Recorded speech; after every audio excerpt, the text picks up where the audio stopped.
My self Shanti. Friends, आज हम chapter 10 continue करेंगे। हमारा चैप्टर 10 था गुरुत्वाकर्षण, ग्रेविटेशन, और हमने इसमें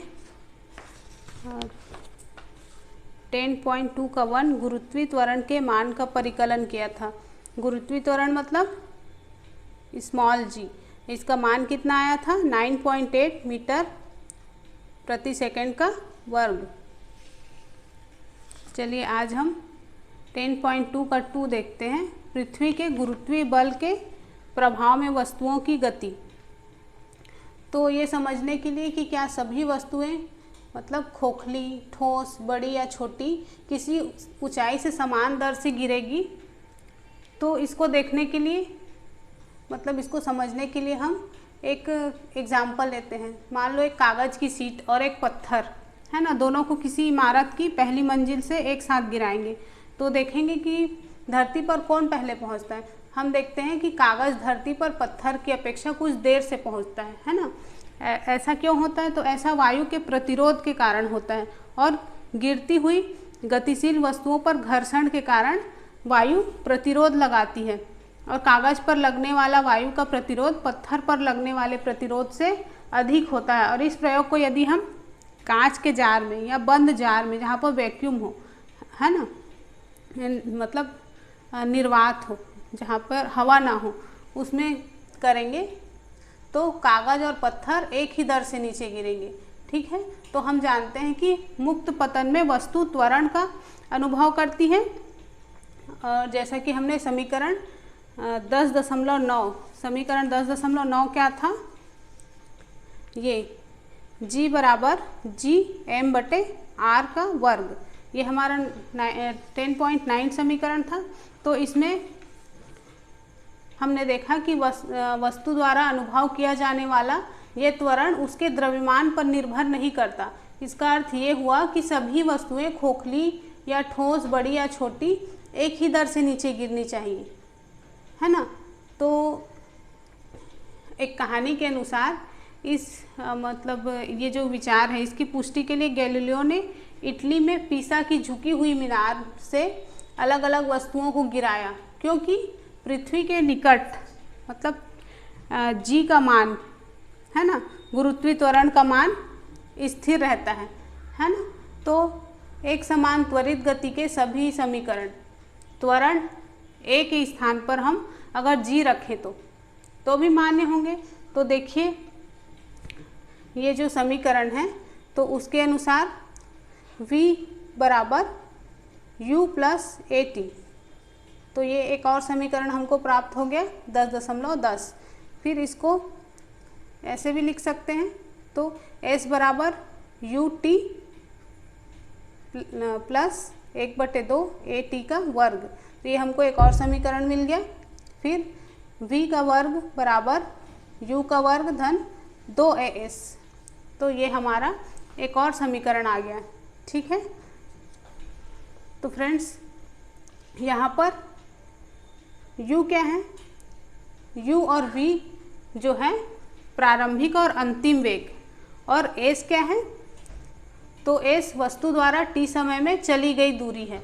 ओके, तो इन समीकरणों का उपयोग करते हुए यदि त्वरण a वेग की दिशा में अर्थात गति की दिशा में लग रहा हो तो हम इनको धनात्मक लेंगे, और अगर त्वरण a को तब हम ऋणात्मक लेंगे जब यह गति की दिशा के विपरीत लगता हो। ओके, तो इसको एक उदाहरण से समझ सकते हैं हम। मान लो एक वस्तु को ऊर्ध्वाधर दिशा में ऊपर की ओर फेंका जाता है और यह 10 मीटर की ऊंचाई तक पहुंचती है।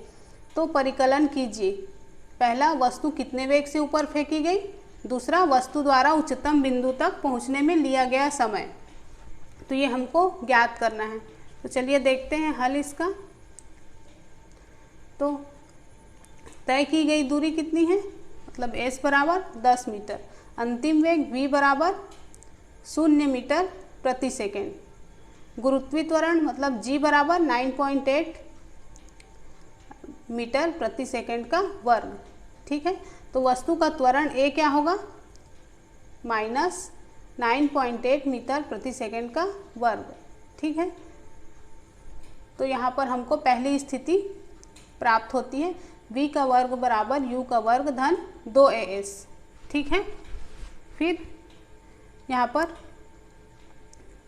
ये जो v है वो 0 था, तो 0 बराबर u का वर्ग धन 2 गुणित ब्रैकेट में माइनस मतलब ऋण 9.8 मीटर प्रति सेकंड का वर्ग गुणित 10 मीटर। तो इसको फिर हम ऐसे हल करेंगे तो माइनस u का वर्ग बराबर -2 गुणित 9.8 गुणित 10 का घात m का वर्ग s का वर्ग। ठीक है, तो अब इसका वर्गमूल कर लेते हैं। u बराबर 196 मीटर प्रति सेकंड, फिर u बराबर ये वर्गमूल निकालने पर इसका 14 मीटर प्रति सेकंड। ठीक है, तो v बराबर दूसरी स्थिति क्या होगी, v बराबर u धन at।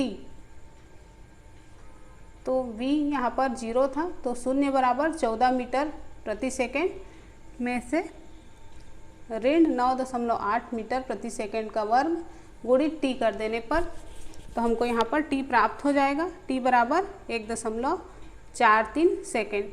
तो फ्रेंड्स, ये जो दो स्थिति हमको जाननी थी, क्या था, पहला वस्तु कितने वेग से ऊपर फेंकी गई, तो हमको प्राप्त हो जाएगा u बराबर 14 मीटर प्रति सेकंड। ठीक है, और दूसरा वस्तु द्वारा उच्चतम बिंदु तक पहुंचने में लिया गया समय, तो ये कितना प्राप्त हुआ हमको, t बराबर 1.43 सेकंड।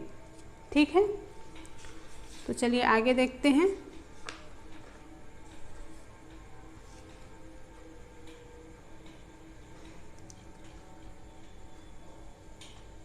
दस दशमलव 3 द्रव्यमान।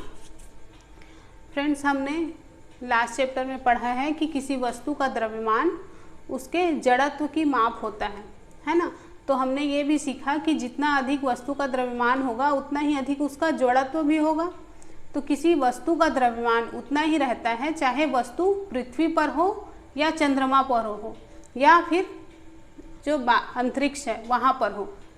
ठीक है, तो इस प्रकार हम कह सकते हैं कि वस्तु का द्रव्यमान स्थिर रहता है तथा एक स्थान से दूसरे स्थान पर नहीं बदलता। फ्रेंड्स, द्रव्यमान और भार के बारे में मैंने एक वीडियो में आपको समझाया था, है ना। तो अगर आपको याद हो तो, याद ना हो तो आप फिर से उसको एक बार देख लीजिएगा। यहाँ पर ज़्यादा डिटेल नहीं कर रही मैं। अब देखते हैं 10.4 भार।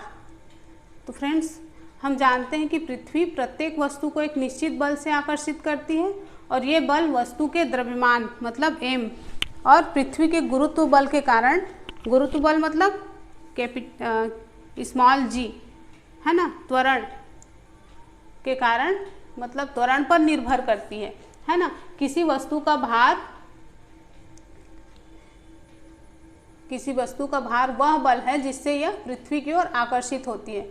ठीक है, तो फ्रेंड्स, इससे इसकी परिभाषा क्या बनी, वस्तु पर पृथ्वी का आकर्षण बल वस्तु का भार कहलाता है और इसे W से निर्दिष्ट करते हैं। ठीक है, और मान लो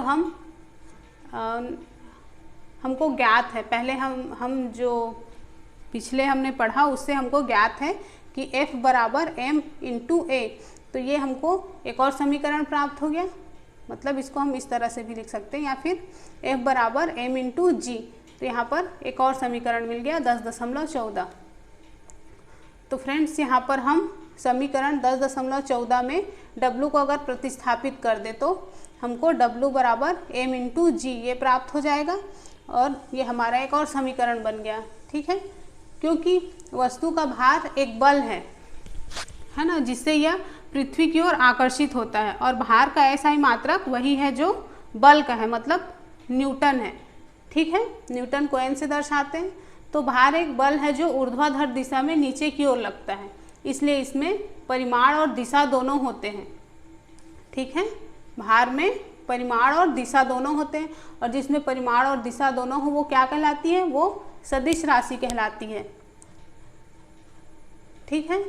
तो हम जानते हैं कि किसी दिए हुए स्थान पर, मतलब किसी भी स्थान पर g का मान स्थिर रहता है, इसलिए किसी दिए हुए स्थान पर वस्तु का भार वस्तु के द्रव्यमान के समानुपाती होता है, मतलब W इंटू एम।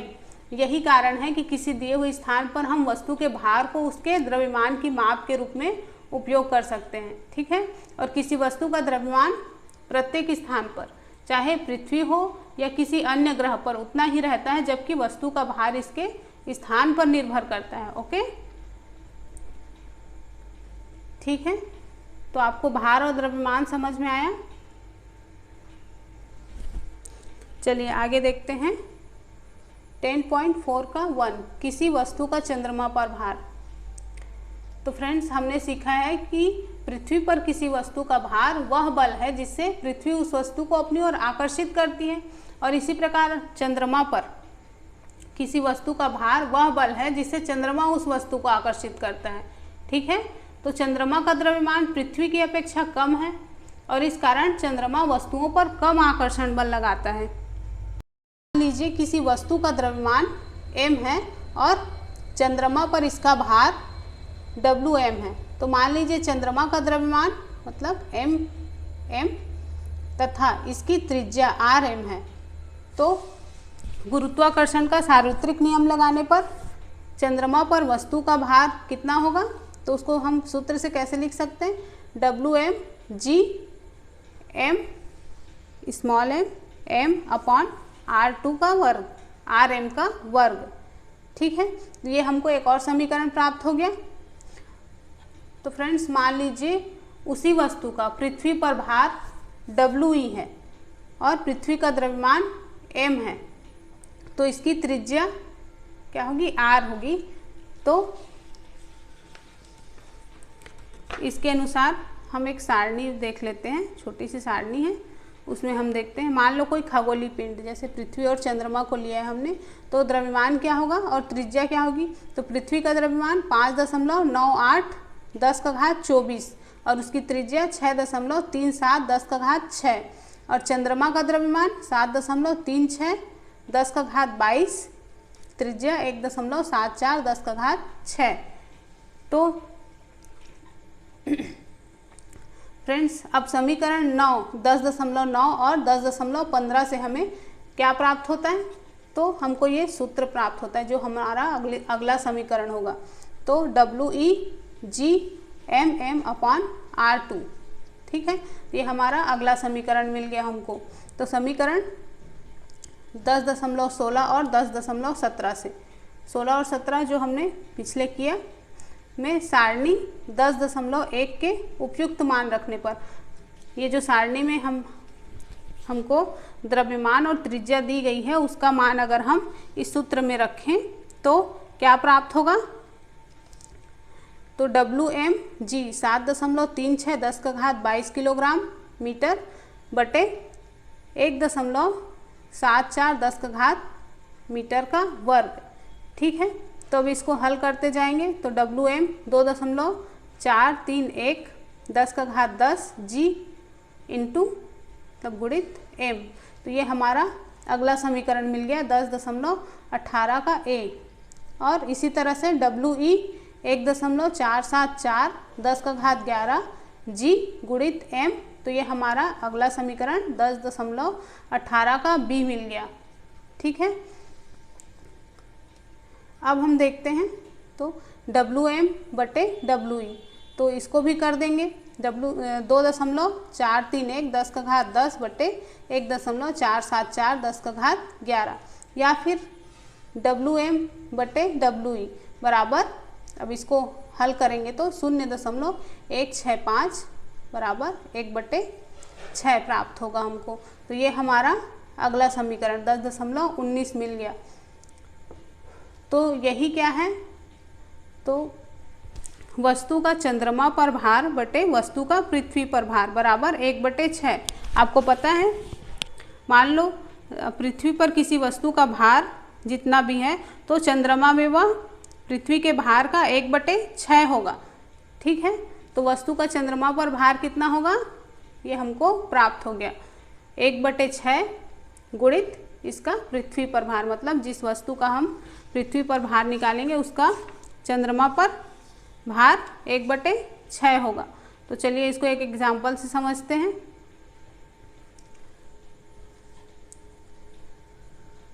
तो एक वस्तु का द्रव्यमान 10 किलोग्राम है, पृथ्वी पर इसका भार कितना होगा? तो द्रव्यमान क्या है, m बराबर 10 किलोग्राम, ये 10 किलोग्राम, और गुरुत्वीय त्वरण g बराबर हमको पता है 9.8 मीटर प्रति सेकंड का वर्ग, है ना। तो अगर इसका मान अगर इसमें रख दे तो w बराबर m इंटू जी, आपको पता है भार बराबर, है ना, मतलब वेट बराबर m इंटू जी। तो w बराबर 10 किलोग्राम गुणित 9.8 मीटर सेकंड का वर्ग। तो हमको यहाँ पर हल करने पर कैलकुलेट करेंगे तो हमको 98 न्यूटन प्राप्त होगा। तो यही हमारा आंसर है, अतः वस्तु का भार 98 न्यूटन होगा। ठीक है, तो चलिए एक और एग्जाम्पल देखते हैं।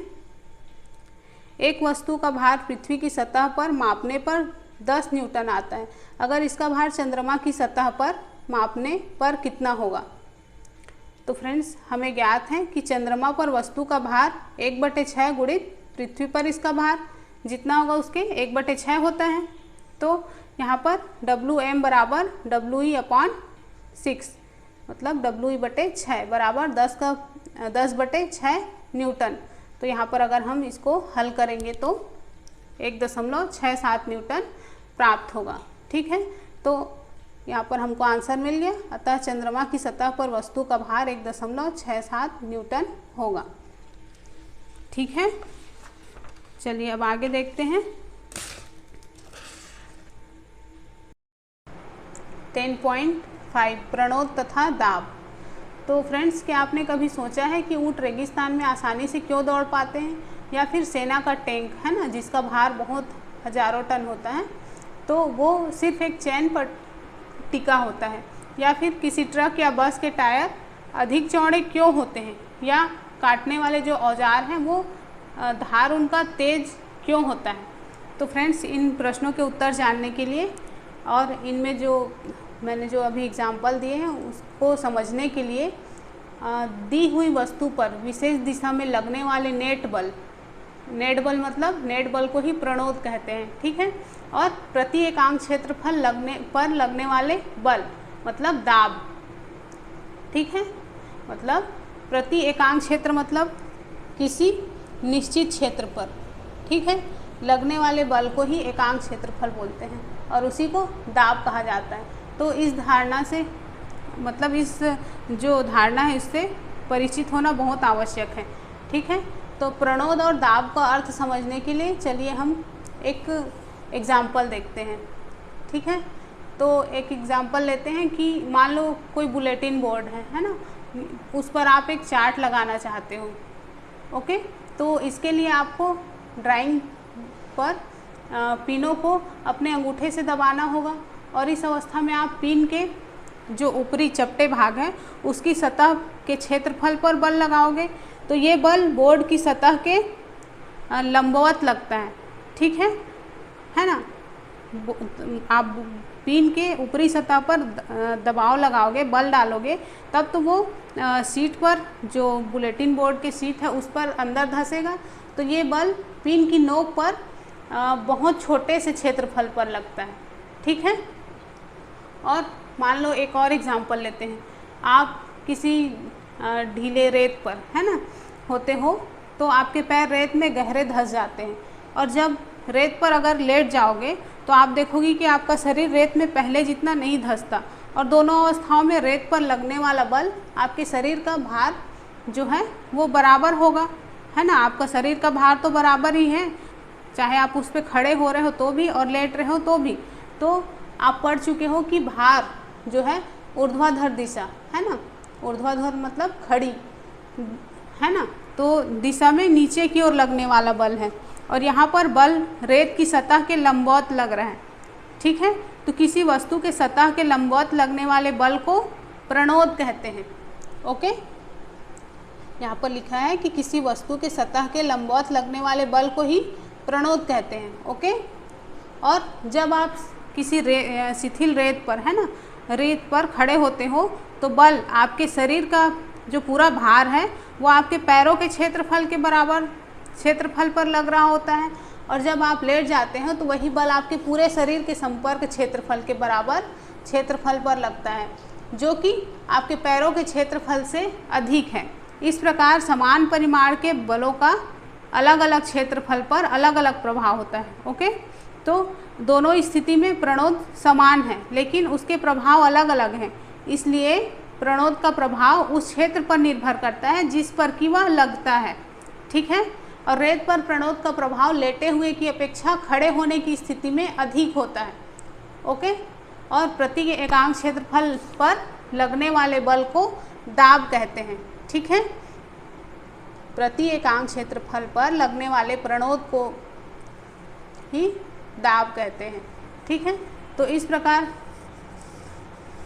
दाब क्या हो जाएगा, दाब बराबर प्रणोद बटे क्षेत्रफल। ये हमको एक और समीकरण 10.20 मिल गया। ठीक है, तो फ्रेंड्स समीकरण 10.20 में इस जो समीकरण है इसमें प्रणोद और क्षेत्रफल के एसआई मात्रक को अगर हम प्रतिस्थापित कर दें तो हमें दाब का एसआई मात्रक मिल जाएगा। और दाब का एसआई मात्रक क्या होता है, तो दाब का एसआई मात्रक है न्यूटन प्रति मीटर का वर्ग या फिर न्यूटन मीटर का वर्ग। ठीक है, तो फ्रेंड्स ये तो दाब का एसआई मात्रक है, पर वैज्ञानिक ब्लेस पास्कल जो है उनके सम्मान में दाब का एसआई मात्रक को पास्कल कहते हैं, जिसे पीए से व्यक्त किया जाता है। ठीक है, और यहाँ पर इसका एसआई मात्रक न्यूटन प्रति मीटर का वर्ग भी दिया गया है, लेकिन दाब का मात्रक जो है वो पास्कल कहलाता है। चलिए अब आगे देखते हैं 10.5 का 1।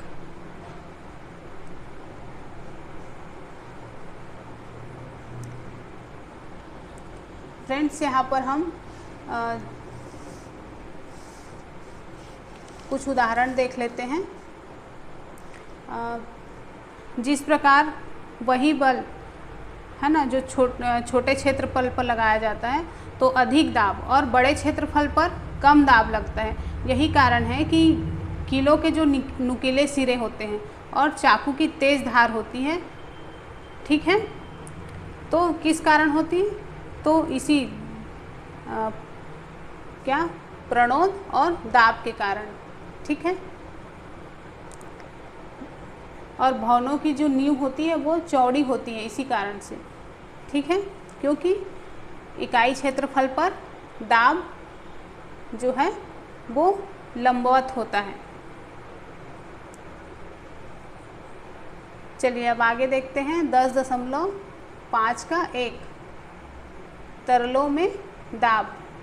तो फ्रेंड्स सभी द्रव या गैसें तरल होती हैं, है ना,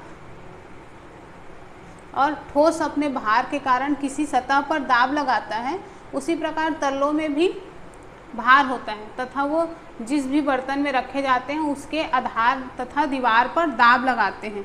ठीक है, तो किसी भी परिशुद्ध द्रव्यमान के तरल पर लगने वाला दाब सभी दिशाओं में बिना घटे संचरित हो जाता है।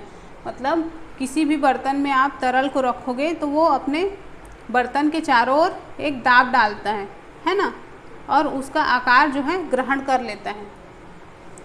ठीक है, तो चलिए अब देखते हैं 10.5 का 2 उत्प्लावकता।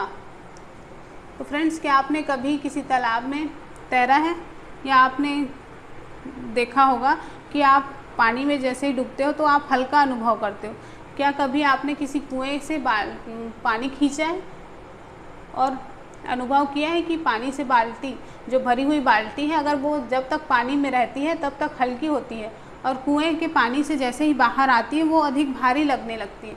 तो क्या आपने कभी सोचा है कि लोहे या स्टील से बना जो जलयान है समुद्र के पानी में क्यों नहीं डूबता, लेकिन उतने ही मात्रा में लोहा या स्टील की चादर यदि पानी में हम डालें तो वो डूब जाएगा। तो फ्रेंड्स इन सभी के आंसर जानने के लिए उत्प्लावकता के बारे में जानना आवश्यक है। ठीक है, तो उत्प्लावकता क्या है ये समझने के लिए एक और एग्जाम्पल देखते हैं। मान लो प्लास्टिक की एक खाली बोतल लेते हैं और बोतल के मुंह को मतलब उसका ढक्कन बंद कर देते हैं और पानी से भरी बाल्टी में डुबाने की कोशिश करते हैं। तो बोतल को पानी में धकेलेंगे तो आपको वो ऊपर आता हुआ महसूस होगा, और अधिक नीचे धकेलने पर आप उसे और अधिक गहराई में अगर ढकेलने की कोशिश करोगे तो आपको कठिनाई होगी। और ये दिखता है कि पानी की बोतल पर ऊपर की दिशा में एक बल लगता है। जैसे जैसे बोतल को पानी में धकेलते जाते हैं, पानी द्वारा ऊपर की ओर लगाया गया बल बढ़ता जाता है, और जब तक कि बोतल पानी में पूरी तरह डूब न जाए, है ना। तो अब बोतल को अगर हम छोड़ देते हैं तो वो उछलकर सतह पर वापस आ जाती है। तो क्या पृथ्वी का गुरुत्वाकर्षण बल इस बोतल पर कार्य नहीं करता? यदि ऐसा है तो बोतल छोड़ देने पर पानी में डूबी क्यों नहीं रहती? तो आप बोतल को पानी में कैसे डुबो सकते हो? तो फ्रेंड्स, पृथ्वी का गुरुत्वाकर्षण बल बोतल पर नीचे की दिशा में लगता है और इसके कारण बोतल नीचे की दिशा में खींचती है, लेकिन पानी बोतल पर ऊपर की ओर बल लगाता है। मतलब बोतल ऊपर की दिशा में धकेली जाती है ना। तो हम पढ़ चुके हैं कि वस्तु का भार पृथ्वी के गुरुत्वाकर्षण बल के बराबर है, और जब बोतल डुबोई जाती है तो बोतल पर पानी द्वारा लगने वाला ऊपर की दिशा में बल इसके भार से अधिक है, इसीलिए छोड़ने पर वह ऊपर उठ जाती है। तो बोतल को पूरी तरह डुबोए रखने के लिए पानी के द्वारा बोतल पर ऊपर की ओर लगने वाले बल को संतुलित करना पड़ेगा, और इसे नीचे की दिशा में लगने वाली एक बाहरी बल को लगाकर प्राप्त किया जा सकता है। और यह बल कम से कम ऊपर की ओर लगने वाले बल और बोतल के भार के अंतर के बराबर होना चाहिए। ठीक है। तो बोतल पर पानी द्वारा ऊपर की ओर लगने वाला बल उत्प्लावक बल कहलाता है। ठीक है। तो मतलब अगर वास्तव में किसी तरल में डुबोने पर सभी वस्तुओं पर एक उत्प्लावन बल लगता है। ओके। और उत्प्लावन बल का परिमाण तरल के घनत्व पर निर्भर करता है। ठीक है। तो सभी वस्तुएं किसी तरल में डुबाने पर उत्प्लावन बल का अनुभव करती हैं, और उत्प्लावन बल का परिमाण तरल के घनत्व पर निर्भर करता है। ठीक है। तो चलिए आगे देखते हैं। 10.5 का 3, पानी की सतह पर रखने पर वस्तुएं तैरती या डूबती क्यों हैं? तो इस प्रश्न का उत्तर जानने के लिए हम एक एग्जाम्पल देखते हैं। तो मान लो पानी से भरा एक बीकर लेंगे, उस पर लोहे की कील डालेंगे और पानी की सतह पर रखेंगे, है ना। कील को लेकर पानी की सतह पर रखते हैं तो देखेंगे कि कील डूब जाती है, और कील पर लगने वाला पृथ्वी का गुरुत्वाकर्षण बल इसे नीचे की ओर खींचता है, और पानी कील पर उत्प्लावन बल लगाता है जो इसे ऊपर की दिशा में धकेलता है। लेकिन कील पर नीचे की ओर लगने वाला बल कील पर पानी द्वारा लगाए गए उत्प्लावन बल से अधिक है, इसलिए यह डूब जाती है। ठीक है। अब यही क्रियाकलाप हम या यही एग्जाम्पल हम एक बीकर में भरे पानी और एक कार्क के टुकड़े से लेंगे। तो अगर उसको हम पानी की सतह पर रखेंगे तो हम देखते हैं कि कार्क तैरता है जबकि कील डूब जाती है। तो ऐसा उनके घनत्वों में अंतर के कारण होता है। ठीक है। तो किसी पदार्थ का घनत्व उसके एकांक आयतन के द्रव्यमान को कहते हैं। ठीक है। किसको कहते हैं? किसी पदार्थ का घनत्व उसके एकांक आयतन के द्रव्यमान को कहते हैं। ठीक है। कार्क का घनत्व पानी के घनत्व से कम है। इसका अर्थ ये है कि कार्क पर पानी का उत्प्लावन बल कार्क के भार से अधिक है, इसीलिए यह तैरने लगता है। ओके। और लोहे की कील का घनत्व पानी के घनत्व से अधिक है। इसका अर्थ ये है कि लोहे की कील पर पानी का उत्प्लावन बल लोहे की कील के भार से कम है, इसलिए ये डूब जाती है। ओके। तो इस प्रकार हम कह सकते हैं कि द्रव के घनत्व से कम घनत्व की वस्तुएं द्रव पर तैरती हैं, जबकि द्रव के घनत्व से अधिक घनत्व की वस्तुएं द्रव में डूब जाती हैं। ठीक है। चलिए आगे देखते हैं हम। 10.6 आर्किमिडीज का सिद्धांत। तो फ्रेंड्स, आप एक पत्थर का टुकड़ा लीजिए और इसको एक कमानीदार तुला जो मैंने और कई बार आपको डायग्राम में दिखाया है, या फिर रबड़ की डोरी से एक सिरे पर बांध दीजिए और तुले और डोरी को पकड़कर पत्थर को लटकाइए। ठीक है, और पत्थर के भार के कारण रबड़ की डोरी की लंबाई में वृद्धि होती है और कमानीदार तुला जो है उसका हम उसमें जो स्प्रिंग है वो उसका पाठ्यांक नोट करेंगे। ठीक है, तो अब पत्थर को एक बर्तन में रखे पानी में धीरे से डुबोएंगे। ठीक है, तो फिर हम देखेंगे कि डोरी की लंबाई या तुला की माप में कमी या वृद्धि होती है। तो फ्रेंड्स, हम देखेंगे जैसे ही पत्थर को धीरे धीरे पानी में नीचे ले जाते हैं तो डोरी की लंबाई या तुला के पाठ्यांक में कमी आती है, जबकि जब पत्थर पानी में पूरी तरह डूब जाता है तो उसके बाद कोई परिवर्तन दिखाई नहीं देता। और डोरी के प्रसार या तुला की माप में कमी में हम ये निष्कर्ष निकाल सकते हैं कि जब रबर की डोरी की लंबाई में परिवर्तन या तुला के पाठ्यांक में वृद्धि पत्थर के भार के कारण होती है, क्योंकि पत्थर को पानी में डुबाने पर इन वृद्धियों में कमी आ जाती है। इसका मतलब ये है कि पत्थर पर ऊपर की दिशा में कोई बल लगता है, इसके परिणाम स्वरूप रबर की डोरी पर लगने वाला नेट बल कम हो जाता है और इसीलिए लंबाई में वृद्धि में भी कमी आ जाती है। जैसा कि हम पहले ही जान चुके हैं, पानी द्वारा ऊपर की ओर बल लगाया जाता है और यह बल उत्प्लावन बल कहलाता है। तो किसी वस्तु पर लगने वाले उत्प्लावन बल का परिमाण कितना होता है? क्या किसी एक ही वस्तु के लिए यह सभी तरलों में समान होती है? क्या किसी दिए गए तरल में सभी वस्तुएं समान उत्प्लावन बल का अनुभव करती हैं? तो इन प्रश्नों का उत्तर हम आर्किमिडीज के सिद्धांत के द्वारा प्राप्त कर सकते हैं। ठीक है, और ये सिद्धांत क्या है?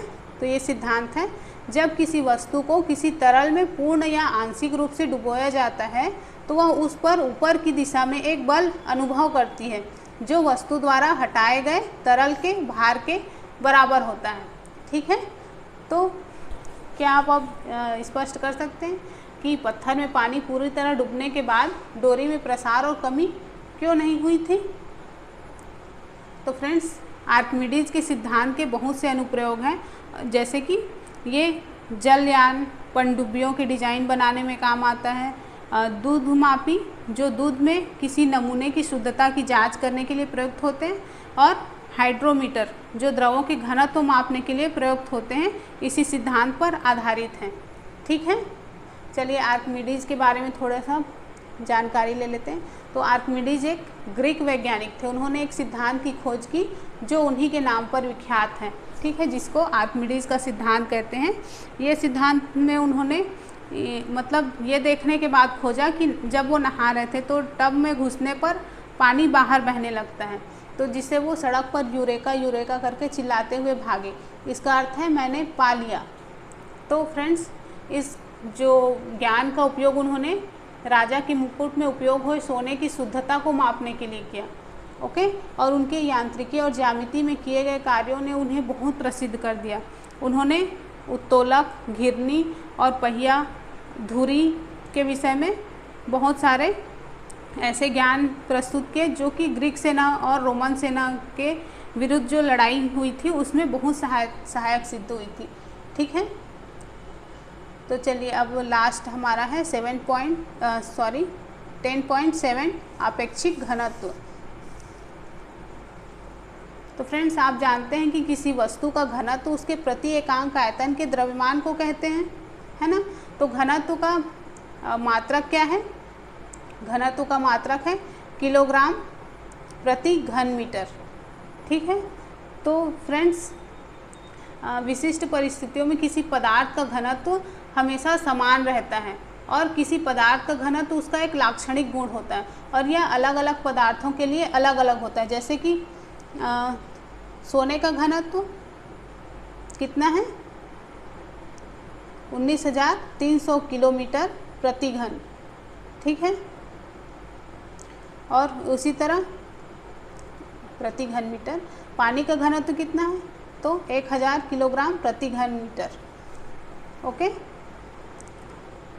तो फ्रेंड्स, जब किसी पदार्थ के नमूने का घनत्व उस पदार्थ की शुद्धता की जांच करने में सहायता कर सकता है। ओके, तो अब देखते हैं कि प्रायः किसी पदार्थ के घनत्व को पानी के घनत्व की तुलना में व्यक्त करना बहुत अधिक सुविधाजनक होता है, ठीक है। और किसी पदार्थ का आपेक्षिक घनत्व उस पदार्थ का घनत्व पानी के घनत्व के अनुपात है। मतलब आपेक्षिक घनत्व बराबर किसी पदार्थ का घनत्व बटे पानी का घनत्व, यही उसका सूत्र है। आप किसी भी पदार्थ का आपेक्षिक घनत्व निकालने के लिए हमको इस सूत्र पे उसका मान रखना पड़ेगा। और चूंकि आपेक्षिक घनत्व समान राशियों का एक अनुपात है, इसलिए इसका कोई मात्रक नहीं होता। ओके, चलो इसका एक उदाहरण देख लेते हैं कि आपेक्षिक घनत्व कैसे निकालते हैं। तो चांदी का आपेक्षिक घनत्व 10.8 है और पानी का घनत्व 10 का कितना है? पानी का घनत्व 10⁻³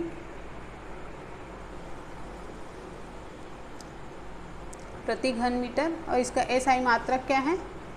एसआई मात्रक में चांदी का घनत्व क्या होगा? तो ये हमारा प्रश्न है। तो चलिए इसका हल देख लेते हैं। चांदी का आपेक्षिक घनत्व 10.8 दिया गया है यहाँ पे।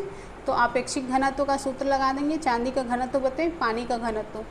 अब चांदी का घनत्व बराबर चांदी का आपेक्षिक घनत्व गुणित पानी का घनत्व, ठीक है।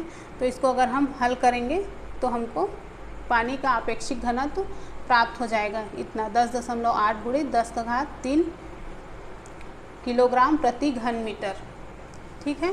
तो फ्रेंड्स यहाँ पर हमारा ये चैप्टर ख़त्म हो गया।